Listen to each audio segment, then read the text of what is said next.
तो चलिए दोस्तों, आज हम प्रतियोगी परीक्षाओं के कुछ ऐसे प्रश्नों पर चर्चा कर लेते हैं जो बहुत ही यूनिक है और हर साल कहीं ना कोई कंपटीशन एग्जाम में पूछा जाता है। हालांकि ये जो प्रश्न दिखाई दे रहा है वो तो बहुत ही सिंपल सा है। इनसे भी बेहतरीन प्रश्न आज के वीडियो में हम देखने वाले हैं। निश्चित रूप से इस प्रश्न के उत्तर क्या होंगे आप लोग मुझे कमेंट करके बता सकते हैं कि इसका उत्तर क्या होगा। हालांकि बहुत ही सिंपल सा प्रश्न है यदि इनके बेसिक कॉन्सेप्ट को आप जानते हैं। और हालांकि इस वीडियो में पूरा हम चर्चा भी करने वाले हैं कि वास्तव में इस प्रकार के प्रश्नों को हल कैसे किया जाता है। ठीक है, तो चलिए इस प्रश्न को देखने से पहले हम जो बेसिक कॉन्सेप्ट आपको बताने वाले हैं उस पर चर्चा कर लेते हैं। तो इसको तो हम भूल जाते हैं, हम कुछ बेसिक जो कॉन्सेप्ट है उनको आपको पूरा बताएंगे। और ये प्रश्न कब पूछा गया है आप देख सकते हैं, यहां पर सारे चीज आपको मिल जाएंगे, है ना। ये जो प्रश्न है हम आपके लिए जो लाए हैं वो प्रश्न कहीं ना कहीं कभी ना कभी कोई ना कोई बोर्ड एग्जाम में कंपटीशन एग्जाम में पूछा गया है। देखिए आप देख सकते हैं एसएससी में पूछा गया है। और ऐसे प्रश्नों को कैसे बनाते हैं वो भी आपको हम बताने वाले हैं बहुत ही सरल तरीके से। तो देखिए यहां पर लिखा है दो प्राकृत क्रमागत विषम संख्या। यहां पर देखिए दो प्राकृत लिखा हुआ है, दो प्राकृतिक क्रमागत विषम संख्याओं के वर्गों का योग 394 है। तो उन दोनों संख्याओं का योगफल क्या होगा। अब हमको तो पता ही नहीं है कि वो दो संख्या कौन कौन से हैं, और वो भी दो विषम संख्या है ना। और वो भी दो क्रमागत मतलब लगातार संख्या है। दो क्रमागत विषम संख्या कौन है जिनको हम जोड़ेंगे तो उसका उत्तर हमें निकालना है, उनका योग हमें निकालना है। यहां पर 28 दिया है, 40 दिया है, 32 दिया है, 24 दिया है। बहुत ही सरल सा तरीका है, याद रखिएगा। तो सबसे पहले इनका मैं बेसिक कॉन्सेप्ट बता दूं। आपको जब भी कोई दो लगातार संख्या निकालना हो तो आपको दो प्रकार से पूछ सकता है, या तो सम संख्या पूछे या विषम संख्या। जब भी आपको मान लिया जाए, आपको बोला जाए कि एक 4 एक संख्या है, सम संख्या है, तो लगातार दो सम संख्या निकालना है तो एक तो संख्या 4 होगा और 4 में ही आप दो जोड़ देंगे ना तो आपका उत्तर कितना आएगा 6। अर्थात लगातार दो सम संख्या क्या है 4 और 6। ऐसे जितना भी संख्या आपको निकालना हो निकाल सकते हैं। 4 6 जरूरी नहीं है, 2 और 4 भी हो सकता है, 8 और 10 भी हो सकता है। लगातार मैं निकालने का कॉन्सेप्ट बता रहा था कि यदि आप प्रथम संख्या को x मानते हैं तो अगला संख्या x प्लस 2 होगा। याद रखिए, अब चाहे तो इसको आप सम संख्या कहें या विषम संख्या कहें, ये दोनों के लिए लागू होता है। कैसे, मान लिया जाए आपका प्रथम विषम संख्या जो है 11 है। ये देखिए प्रथम विषम संख्या आपका मान लिया जाए क्या है 11 है, यहां पर 11 है ना। तो अगला विषम संख्या क्या होगा 11 प्लस 2 बराबर क्या आएगा 13। अर्थात 11 और 13 दो लगातार विषम संख्या है। अर्थात सम संख्या निकालने का और विषम संख्या निकालने का दोनों का जो तरीका है कॉन्सेप्ट है वो सेम है। ठीक है, तो यहां पर तो समझ आ गया। अब यहां पर लिखा है दो क्रमागत प्राकृतिक क्रमागत विषम संख्याओं के वर्गों का योगफल यहां पर दिया हुआ है। तो हम क्या करेंगे, माना कि पहला क्रमागत विषम संख्या x है तो दूसरा क्रमागत विषम संख्या क्या होगा x प्लस 2 होगा। ये तो समझ आ गया। अब इसी में हमको ये फार्मूला लगाना है। ये जो फार्मूला लगा हुआ है ना, कॉन्सेप्ट जो बता रहा है उसमें लिखा है दोनों संख्याओं के वर्गों का योग करना है, वर्गों का। अर्थात यहां पर x प्लस 2 करेंगे और इसका वर्ग करेंगे और दोनों का योग करेंगे। इनका योग अलग से करा और इनका योग अलग से करेंगे, फिर वर्गों का योग करेंगे। कर दिए, इज इक्वल टू दिया है यहां पर 394, ये हमने लिख दिया 394। समझ आ गया, ये 394 हो गया। अब क्या करेंगे, यहां पर हमें सूत्र का उपयोग करके हल करना है। ठीक है, अगर आपको इस प्रश्न का उत्तर पता हो बेसिक कॉन्सेप्ट के तहत तो आप लोग मुझे कमेंट करके जरूर बता सकते हैं। उत्तर में जो ऑप्शन दिया है 24 दिया है, 32 दिया है, 40 दिया है, 28 दिया है, सभी प्रकार के ऑप्शन आपके सामने है। हल कर रहे हैं हम आपके सामने। x का स्क्वायर, इसको हल करेंगे तो x का स्क्वायर प्लस 4 हो जाएगा और प्लस सूत्र में क्या होता है 2ab, a की जगह x है, b की जगह 2 है, तो क्या हो जाएगा 2 दूनी 4 हो जाएगा और x, तो ये हो जाएगा 4x, 2 दूनी 4x हो गया बराबर 394। हल करेंगे तो यहां पर x का स्क्वायर प्लस यहां पर यहां पर x स्क्वायर 2 बार है तो यहां पर हम 2 बार कर देंगे और ये 4 को उधर पक्षांतर करेंगे और यहां पर बच गया है 4x is equal to 394 minus 4 हो गया। हल आपका कितना आ रहा है 2x का स्क्वायर प्लस 4x बराबर कितना आ रहा है 390। ये हमारा आंसर आ गया है। अब हम क्या करेंगे, इनको चूंकि सरल करना है तो सरल करेंगे तो इसको हम क्या कर देंगे, ये जो संख्या है वो क्या हो जाएगा छोटा हो जाएगा, 2 से डिवाइड कर देंगे। 2 से डिवाइड करेंगे तो इतने भाग को मैं क्या करता हूं पहले तो डिलीट कर देता हूं और इस संख्या को मैं यहां ऊपर में लिख देता हूं। ये वाला संख्या को हमारा उत्तर क्या आ जाएगा, इसको 2 से डिवाइड करेंगे भाई, 2 से डिवाइड करेंगे, 2 से डिवाइड करेंगे, 2 से डिवाइड करेंगे, 2 से डिवाइड करेंगे तो हमारा उत्तर यहाँ पर कितना आ जाएगा, यहाँ पर तो आ जाएगा एक्स का स्क्वायर प्लस यहाँ पर 2x, और इसको भाग देंगे तो 2 1 कम 2, यहाँ पर कितना है 19 हो गया है, तो यहाँ पर हो जाएगा 2 9 18, यहाँ पर एक बचा है 2 5 10, 195, अर्थात इसका जो उत्तर है यहाँ पर आ जाएगा। और हाँ ये हो गया, तो यहाँ पर हमारा इसको अब डिलीट कर देते हैं। ये देखिए हमारा जो आंसर है वो कितना आ गया है, x का स्क्वायर प्लस 2x, है ना, और माइनस 195 को हम पक्षांतर कर देते हैं इक्वल टू 0। ऐसा इसलिए कर रहे हैं क्योंकि अब हमको समझ आ गया है कि ये हमारा एक प्रश्न बन गया है ना, और इसी के आधार पर हम पूरा प्रश्न आप बनाने वाले हैं। ठीक है, तो इतने भाग को लॉक कर देते हैं, बाकी को पूरा हम क्या कर देते हैं, डिलीट कर देते हैं। ठीक है, अब ये यहां पर मैं आपको एक और चीज बता रहा हूं, जब भी आपको कोई वर्ग समीकरण हल करने के लिए कहा जाए, तो जब हम वर्ग समीकरण हल करते हैं ना, तो यहां पर प्लस माइनस कुछ भी दिया हो उससे मतलब नहीं है, यहां पर आपका माइनस दिया है या फिर प्लस दिया है, यहां पर माइनस प्लस दिया हो उसके आधार पर गणित को हम क्या करते हैं, हल करते हैं। तो यहां पर प्लस है उससे मतलब नहीं रखना है, यहां पर प्लस माइनस है उसी के आधार पर गणित हल होता है। कैसे, जब भी आप कोई वर्ग समीकरण को हल करें तो याद रखना है कि यहां पर अगर माइनस दिया है तो इसको हम दो ऐसे भागों में तोड़ेंगे, इनको हमें दो गुणनखंड के रूप में निकालना है। मान लीजिए वो ए और बी है, तो इन्हीं दोनों को हम जब मल्टीप्लाई करेंगे ना तो इतना आना चाहिए, और इन्हीं दोनों संख्याओं को आपस में हम क्या करें, अगर माइनस दिया है तो घटाएंगे तो ये वाला आना चाहिए, और प्लस दिया है तो उन्हीं दोनों को जोड़ेंगे तो यहां पर जो संख्या दिया है वो आना चाहिए। कॉन्सेप्ट समझ आ गया होगा। ठीक है, अर्थात इसको हम दो ऐसे भागों में तोड़ेंगे, इसको हम दो ऐसे भागों में तोड़ेंगे कि दोनों को गुना करें तो ये आना चाहिए, और उन्हीं दोनों को आपस में घटा दें तो ये आना चाहिए। घटाएंगे हम कैसे जाने, यहां पर दिया है माइनस इसलिए। ठीक है, तो यहां पर हम संख्या निकालना चाहें तो चलो हम बोलते हैं कि 15 का गुना करते हैं, 15 दहम 150, और ये 150 से ज्यादा है, 15 दहम 150 मतलब 15 को गुना कर रहे हैं 10 से, 15 दहम 150 हो रहा है। ठीक है, और ये 50 से कितना ज्यादा है, 45 ज्यादा है, तो 15 का पहाड़ा कितने बार पढ़ेंगे तो 45 आएगा, 3 बार, अर्थात ये 10 बार पढ़े ना उसको हमें गुना करना पड़ेगा 13 बार, 15 गुणित 13 अर्थात ये हो जाएगा 195। इस प्रकार का ट्रिक आप लगा सकते हैं भाई, मैं ऐसे ही बता रहा हूं, अन्यथा मैं 15 का पहाड़ा डायरेक्ट पढ़ सकता था या फिर 13 का पहाड़ा पढ़ सकता था, या फिर आप अलग अलग गुना कर लेते। मैं तो आपको ये कॉन्सेप्ट बता रहा था कि इस प्रकार के ट्रिक का प्रयोग आप कर सकते हैं। तो एक्स का स्क्वायर हो गया प्लस, यहां पर प्लस रहे तो प्लस, माइनस रहे तो माइनस, कुछ भी आपको ज्यादा सोचना नहीं है, बट यहां पर क्या करेंगे, ब्रैकेट लगा के आप हल करेंगे ना तो आपसे गणित जिंदगी में गलत नहीं होगा। ये इसलिए बोल रहा हूं क्योंकि कई बार यहां पर माइनस हो जाए तो ब्रैकेट लगा के हल करेंगे ना तो गलती होगा नहीं, प्लस रहता है तो कोई फर्क नहीं पड़ता, लेकिन माइनस रहता है तो गणित गलत हो सकता है।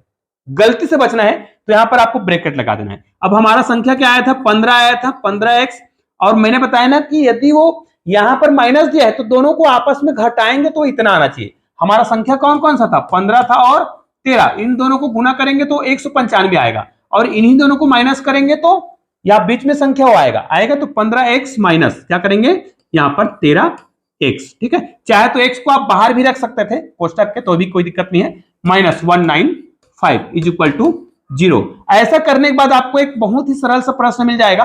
अब यहां पर देखिए, यहां पर आपका 15x है माइनस, यहां पर क्या है देखो ये प्लस है, यहां पर माइनस हो जाएगा 13x, क्योंकि प्लस माइनस का माइनस ही होगा, इसलिए ब्रैकेट में हल करने से गणित गलत नहीं होता है। 195 हो गया। अब क्या करेंगे, आपको इन दोनों का जोड़ा बना लेना है। जोड़ा बनाने का मतलब यह है इन दोनों का जोड़ा और इन दोनों का जोड़ा इज इक्वल टू 0 है भाई। अब इनको हल करेंगे तो दोनों में x आया तो x को कॉमन निकालेंगे, यहां पर x बच गया, प्लस कितना आएगा 15, यहां पर दोनों में ही माइनस है तो माइनस तो रखेंगे ही रखेंगे।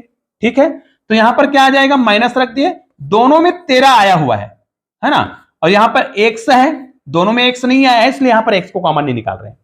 माइनस 13 मतलब दोनों में माइनस था, माइनस को निकाल लिए, 13 भी आया था निकाल लिए, इसमें 13 छुपा हुआ है किस रूप में, 13 गुणित 15 के रूप में। आपने 13 को निकाल लिया है, गुणनखंड के रूप में कॉमन निकालते हैं, तो 13 को निकाले हैं तो 15 बचेगा। कई लोग क्या करते हैं इसमें माइनस कर देते हैं, ऐसा नहीं करना है। गुणनखंड के रूप में आपने 13 बाहर निकाला तो अंदर में क्या बच गया, 15 बच गया, लेकिन आपने यहां पर माइनस निकाल रखा है तो यहां पर प्लस ही बचेगा, और यहां पर हो जाएगा 15 इज इक्वल टू कितना आएगा 0।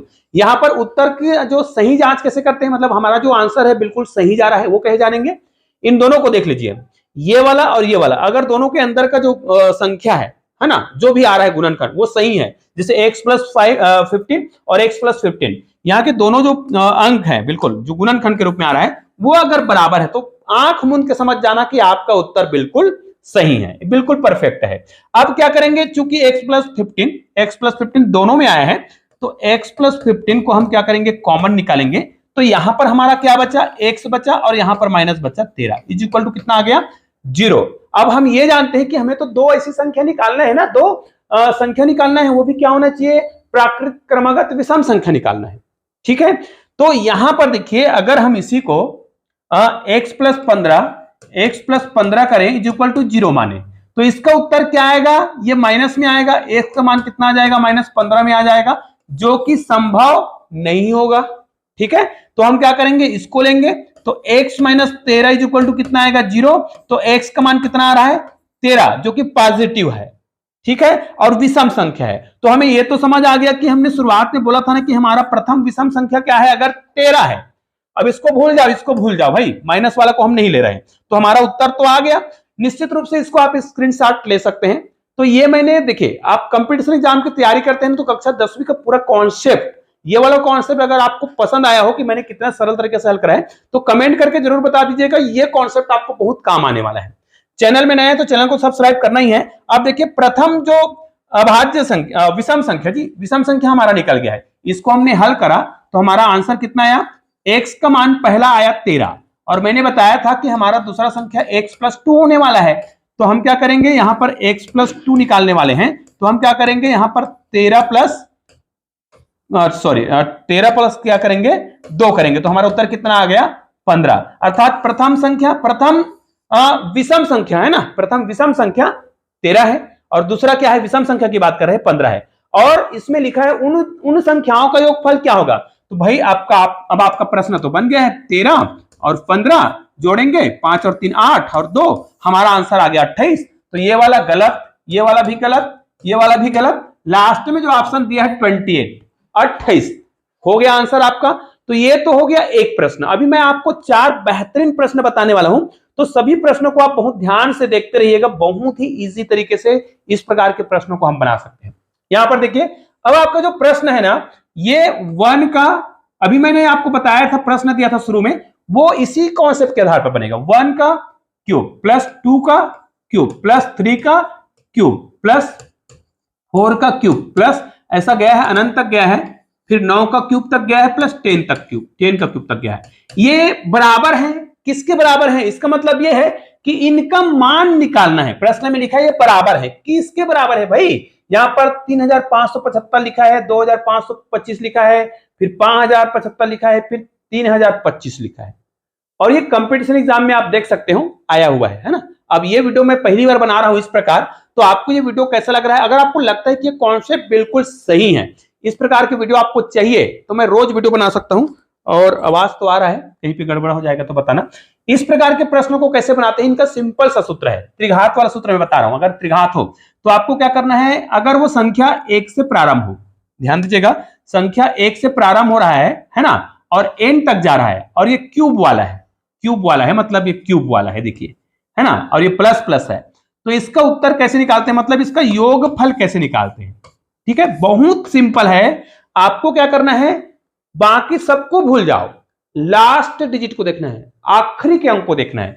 आखिरी में क्या है, यहां पर देखिए 10 है, तो 10 लिखना है और इसको एक अधिक संख्या से गुना करना है। एक अधिक संख्या कितना हो जाएगा, एक अधिक संख्या हो जाएगा 11। इसको भाग दे देंगे 2 से और इस पूरे का हमें कर देना है स्क्वायर। ये सूत्र आपको याद रख लेना है। ठीक है, तो इसी कॉन्सेप्ट के आधार पर हमने सूत्र बता दिया कि वास्तव में अगर इस प्रकार होता तो आप क्या करते हैं, n इंटू n+1, ठीक है, ये n+1 इस प्रकार है, बटे 2 हो जाएगा और होल स्क्वायर हो जाएगा। ये सूत्र है, तो इसका हमने बना दिया ऐसे। अब इसको हम हल करेंगे तो 2 पंचे पहले 10 हो जाएगा, है ना, 2 पंचे 10, 11 गुणित 5 करेंगे, ये हो जाएगा 55। 55 का आपको स्क्वायर करना है। स्क्वायर करेंगे, जब भी कोई ऐसी संख्या जिसके इकाई में 5 हो, स्क्वायर कैसे निकालते हैं, तो सबसे पहले आपको इकाई में 2 है उसको वर्ग कर देंगे, 5 पंचे 25, और दहाई में जो संख्या है उसका क्या करना है, एक अधिक संख्या से गुना करना है। तो 5 को हम 6 से गुना करेंगे, 5 6 का 30। अब ऑप्शन में आप देख लीजिए, क्या ये ऑप्शन कहीं पर है तो देख लेते हैं ना भैया। लास्ट ऑप्शन में दिख रहा है डी वाला में, ये देखो ये आपके डी ऑप्शन में है और आपका आंसर बन गया। अब ये कॉन्सेप्ट आपको समझ आया है तो अगला कॉन्सेप्ट आपको बहुत आसानी से समझ आने वाला है। बस याद रखना है, अगर 1 का क्यूब प्लस 2 का क्यूब प्लस ऐसे बहुत सारा दिया हुआ है ना, बहुत सारा दिया हुआ है, तो मैंने आपको जो सूत्र बताया है, अगर ये n के क्यूब तक जाता है तो इसका सूत्र हम कैसे निकालते हैं, n फिर क्या करेंगे n प्लस 1 पूरे का बट्टे 2 होल स्क्वायर कर देंगे। ये सूत्र है, ये सूत्र बस आप स्क्रीनशॉट करके रख लीजिए, इस सूत्र को लिख लीजिएगा। ऐसा कोई भी प्रश्न आएगा उसको बना सकते हैं। इससे कठिन कठिन प्रश्न आपको घुमा कर दिया जा सकता है, घुमावदार प्रश्न, प्रश्न वही है, घुमा के दिया गया है। अब कैसे घुमा के दिया गया इसको देखिए, ये जो प्रश्न है ना उसको ध्यान से देखिए। यहां पर देखिए 5 का क्यूब दे दिया है, चल कोई बात नहीं है। 6 का क्यूब दे दिया है, कोई बात नहीं है। ये आगे गया है, कहां तक गया है, ये 10 के क्यूब तक गया है, 10 के क्यूब तक। और इनका योग के मान को बताइए, इनको जोड़ेंगे तो कितना आएगा। अब इसका योग कितना आएगा भैया, अभी हमने निकाला है भाई। हमारा जो प्रश्न है ध्यान दीजिएगा, हमने जो अभी आंसर निकाला था वो कहां तक का निकाला था, 1 से 1 का क्यूब प्लस 2 का क्यूब प्लस 3 का क्यूब, देखिएगा प्लस 4 का क्यूब प्लस कहां तक गए थे, 10 के क्यूब तक हम गए थे। इसका मान हमने निकाल रखा है, कितना होता है ध्यान दीजिएगा, कितना होता है, अब भी निकाले थे, इतना निकाले थे, और हमको निकालना है वो इतने का है। ये देखिए इसमें क्या है, इसमें देखिए इसको आप ध्यान से देखेंगे ना तो आपको एक चीज समझ आएगा, 1 का क्यूब प्लस 2 का क्यूब प्लस 3 का क्यूब प्लस 4 का क्यूब, इतना पार्ट इसमें नहीं है, इतना पार्ट इसमें नहीं है। तो हमें क्या करना है, इतने पार्ट को आपको क्या कर देना है, माइनस कर देना है। याद रखिए इतने पार्ट को आपको क्या कर देना है, जो इसका जो उत्तर है, इसका जो उत्तर है, ये जो फाइनल आंसर जो आया है, इस उत्तर में आपको 1 2 3 और 4 के जो क्यूब है, इनका क्यूब का वर्ग को आपको माइनस कर देना है इस उत्तर में, क्योंकि ये वही तो प्रश्न है ना। अर्थात आपको क्या करना है, 1 का क्यूब प्लस 2 का क्यूब प्लस 3 का क्यूब प्लस 4 का क्यूब, ये देखिए इसका अलग से मान निकालना है। और इसका मान कैसे निकालेंगे, तो ये हो जाएगा 4, अंतिम संख्या तो देखना है, 4 गुणित 5 करेंगे और इसको भाग देंगे 2 से और इसका पूरा का स्क्वायर कर देंगे, और इसका जो भी उत्तर आएगा उसको इस मान में घटा देंगे ना, इतने को घटा देंगे, इसमें इतने को घटा देंगे, ये देखो तो हमारा उत्तर आ जाएगा ना। ये देखो ये बचा हुआ है, तो 5 से स्टार्ट 10 तक गया है और ये 1 से लेकर 10 तक गया है, 1 से लेकर 4 तक अलग से निकाल रहे हैं, उसको माइनस कर देंगे इसमें, तो ये भाग हट जाएगा और ये वाला बच जाएगा, तो ये उत्तर आ जाएगा। करना क्या है, 5 चौक 20 हो रहा है, 20 को आपको आधा कर देना है, कितना हो जाएगा 10, फिर उसका स्क्वायर करेंगे, कितना हो जाएगा 100 हो जाएगा। अब इस 100 को इसमें माइनस कर देना है, ये 100 को इसमें माइनस करेंगे, इसमें माइनस कर देंगे 100 को, अर्थात मैं यहां पे कर देता हूं 0 2 5 और केवल 100 माइनस करना है, तो यहां पर तो 25 ही आएगा, ये उधार चला जाएगा, ये 2925, अर्थात ऐसा ऑप्शन देखो 2295 नहीं आएगा, ये गलत है। 2425 ये भी नहीं आएगा, 2495 ये भी नहीं आएगा, 2925 is equal to right answer. तो समझ तो आ रहा होगा कि कठिन दिखने से प्रश्न कठिन नहीं होता है, ठीक है, कॉन्सेप्ट क्लियर होना चाहिए। अगला प्रश्न में चलते हैं, इसको देखिए। अब आपको इसको देखकर भी डर लग रहा होगा, भैया डरने का सवाल नहीं है, ये जो प्रश्न है ना ये आपको पहले से बता दिया है, और ये तो हमने पिछले 2 गणित में निकाल भी लिया है कि 1 से लेके 10 तक के क्यूब का हम योग निकालें तो कितना आएगा, 3025 आएगा। तो इसी कॉन्सेप्ट का पालन करके आपको इसका मान निकालना है। हमारा प्रश्न क्या है उसको देखिए, हमारा जो प्रश्न है उसको ध्यान से देखना है। हमारा प्रश्न है 4 बस लिखा है, फिर 32 लिखा है, प्लस 108 लिखा है और प्लस लिखा हुआ है कंटिन्यू, और ये 4000 तक गया है, 4000 तक गया है, 4000 तक, देखिए इज इक्वल टू, इसका मान कितना होगा। अब अगर आप ध्यान से देखेंगे तो आपको एक चीज समझ आएगा, मैं आपको बता रहा हूं, ध्यान से देखिएगा। इन्हीं में से अगर मैं 2 को कॉमन निकाल दूं, ध्यान से देखिएगा, 2 को कॉमन निकाल दें या 4 को कॉमन निकाल दें। अब हम करते हैं कि 4 को कॉमन निकालते हैं, ठीक है, सभी में 4 को कॉमन निकालें। आपको क्या करना है, कॉमन निकालने आना चाहिए। सब में ढूंढ कर देखो क्या सब में 4 छुपा हुआ है, यदि हाँ तो 4 को कॉमन निकाले। हमने 4 को यहां पर कॉमन निकाल दिया, तो हमारे पास अंदर में क्या क्या बच रहा है, यहां पर बच रहा है 1, ठीक है, यहां पर कितना बच रहा है, 4 को निकाल दिए ना, तो 4 8 32, यहां पर कितना बच रहा है, 8 बच रहा है। यहां पर आते हैं, 4 को निकाल दिए हैं, अब 4 को निकाल दिए हैं तो 4 दूनी 8, है ना, 2 बच गया, फिर 4 सत्ते 28, ये प्लस, ऐसे करते जाएंगे, इसमें 4 को निकाल दिए हैं तो आपके पास 1000 बच गया। ये देखो ये ब्रैकेट। अब आपको क्या समझ आ गया? कुछ बिल्कुल समझ आ गया होगा। ऐसे प्रश्नों को आप बहुत ही चुटकियों में आसानी से बना सकते हैं। देखिए 4 यहां पर है और अंदर का जो प्रश्न है उसको हम कन्वर्ट कर देंगे ये वाला फार्मूला में, इस वाले फार्मूला में, और इसका मान तो पहले से दिया है। देखिए कैसे, एक को क्या हम 1 का क्यूब लिख सकते हैं, एक को जितना कभी घात लिखना चाहो लिख सकते हो, आवश्यकता अनुसार जब चाहे जैसी मर्जी। क्यों?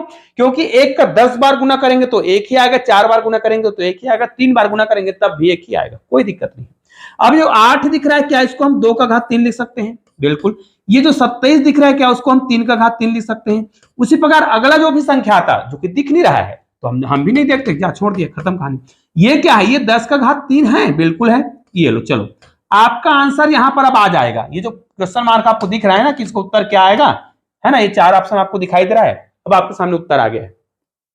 ये पहले से आपके प्रश्न में दिया है, देखिए यहां पर दिया है, तो आपको 4 गुना कर देना है 3025 से, अब आपका आंसर आ गया।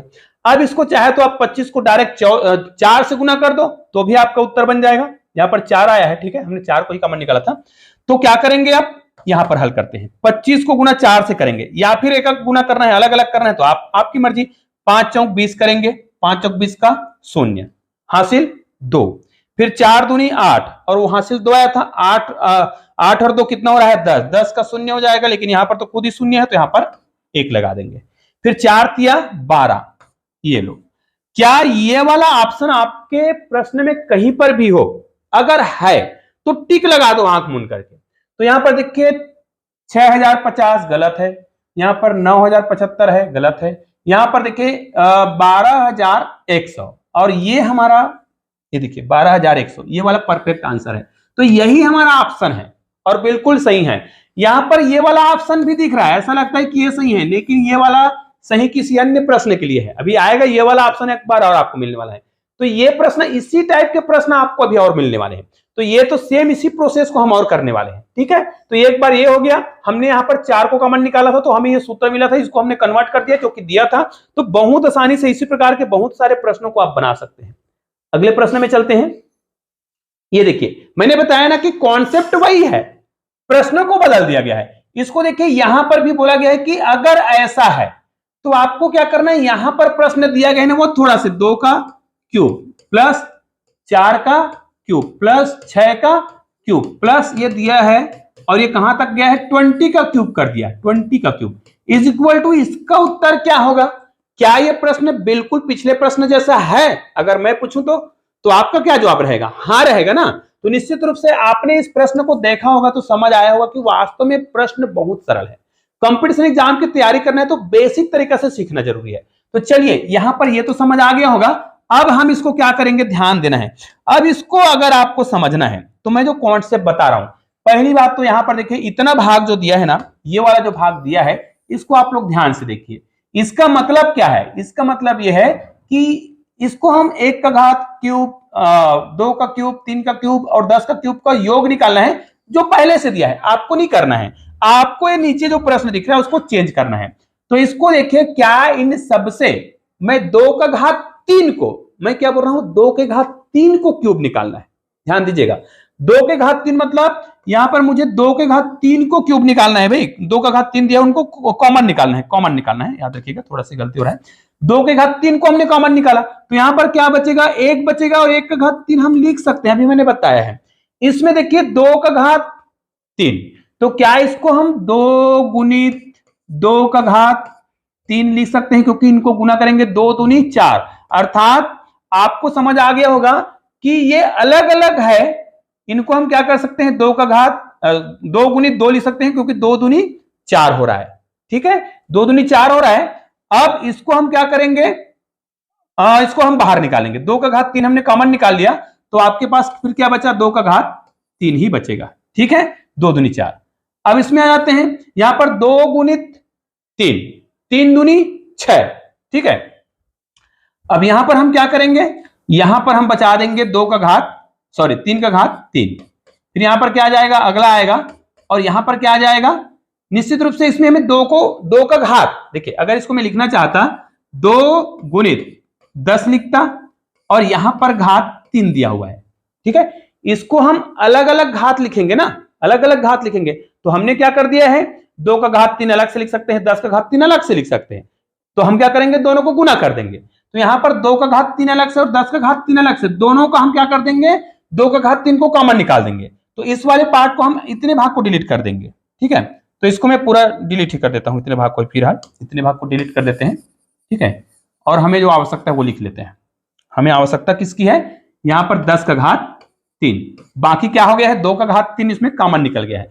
अब देखिए इसका मान तो पहले से प्रश्न में दे रखा है, यहां पर दे रखा है, और यहां पर 2 का घात 3 है। तो 2 का घात 3 करोगे रे भैया, 2 का घात 3 करोगे तो उत्तर कितना आएगा, 2 दूनी 4, 4 दूनी 8 आएगा, गुना हो जाएगा। इसका मान तो पहले से दे रखा है, देखो 3025। तो इसीलिए मैंने बता रखा है कि प्रश्न जो है कठिन नहीं होता है, बहुत ही सरल होता है और बहुत आसान भी होता है। इसको हल करो। अब यहां पर देखिए 4 से गुना किए थे, उसी को आपको 8 से गुना करना है, और सारे ऑप्शन आपको फिर सेम सेम लग रहा है। देखो फिर सेम सेम ऑप्शन दिया है, ये वाला ऑप्शन, ये वाला ऑप्शन, ये बिल्कुल सेम ऑप्शन है, क्योंकि प्रश्न वैसा ही है। तो उत्तर बदल जाएगा, लेकिन अब 25 अट्ठे करोगे तो 25 अट्ठे आप अलग अलग गुना करना चाहोगे तो भी, और डायरेक्ट गुना करना चाहो तो 25 अट्ठे 200 होता है। और चूंकि 25 अट्ठे 200 यहां पर 0 तो आप डायरेक्ट 200 लिख सकते हैं। हो गया 25 अट्ठे 200, क्योंकि यहां पर 0 है, 3 अंकों का संख्या ले लिया। फिर आपको क्या करना है, 8 गुणित 3, 8 तिया 24। क्या ये वाला ऑप्शन है, तो मैंने बताया ना कि ये ऑप्शन आपको कहीं न कहीं मिल जाएगा, और ये ऑप्शन आपको मिल रहा है लास्ट में। तो दोस्तों पहली बार मैंने ऐसा कोशिश किया है कि कहीं स्क्रीनशॉट आपका मैंने प्रश्न उत्तर लिया है और इस प्रश्न को बनाने का प्रयास किया है। हो सकता है वीडियो बनाने में कहीं पे मुझसे गड़बड़ी हो गया हो, तो आप लोग मुझे बताइएगा कि इस प्रकार के वीडियो आपको कैसा लगा। और आप लोग अगर कमेंट करते हो तो ऐसे मैं ढेर सारे प्रश्न बना सकता हूं, मेरे पास है मटेरियल, प्रश्न पेपर है, उस प्रश्न पेपर का मैं स्क्रीनशॉट लेता जाऊंगा और इनमें आपके सामने उत्तर बनाता जाऊंगा। निश्चित रूप से वीडियो आपको बहुत ही यूनिक लगा होगा, मजेदार लगा होगा, हो सकता है बहुत उपयोगी लगा होगा। तो आप लोग अधिक से अधिक मुझे कमेंट करके बताएंगे और वीडियो को अधिक से अधिक शेयर करेंगे, और कौन से टॉपिक पर वीडियो चाहिए ये भी बता देंगे, ज्यादा अच्छा है। और इस वीडियो को अधिक से अधिक शेयर करेंगे तो और भी ज्यादा अच्छा है। तो चलिए मिलते हैं एक और बेहतरीन वीडियो के साथ, तब तक के लिए जय हिंद, जय भारत।